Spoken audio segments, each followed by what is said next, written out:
Hello guys, you are welcome to Mothers Without Helpers YouTube channel. Thank you for stopping by. Indeed, Mothers Without Helpers, the Lord is our strength. May that say, today we are going to look at one of the numerous rice soup recipes we have in Ghana, and trust me, you are going to like this one too. Therefore, we a Saturday rice soup against Sunday after church. Yes, don't go on. Saturday, sorry, no money and now bobo to make your soup for Sunday. Send a bear if you are sorry, ba, baby. Medofo, and no man and I are holding na feno. We are no say, not just say, no.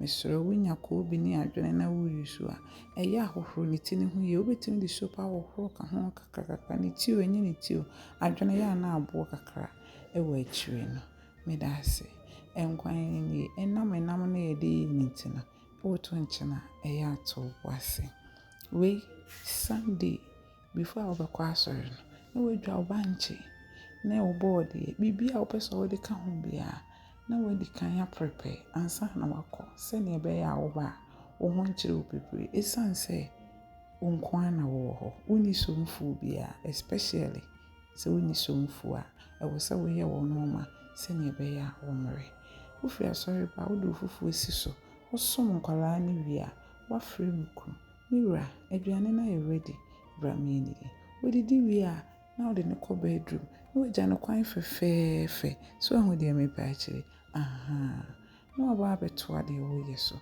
after 1 or 2 hours na wanya no mira misro so mi mo na ye hwe nkwala no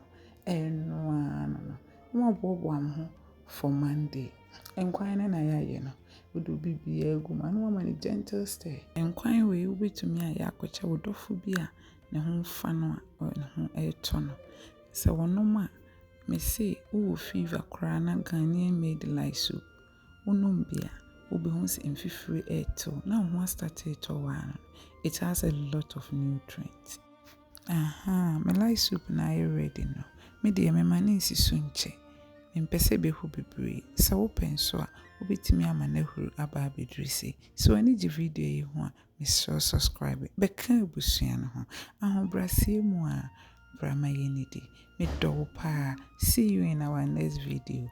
Bye.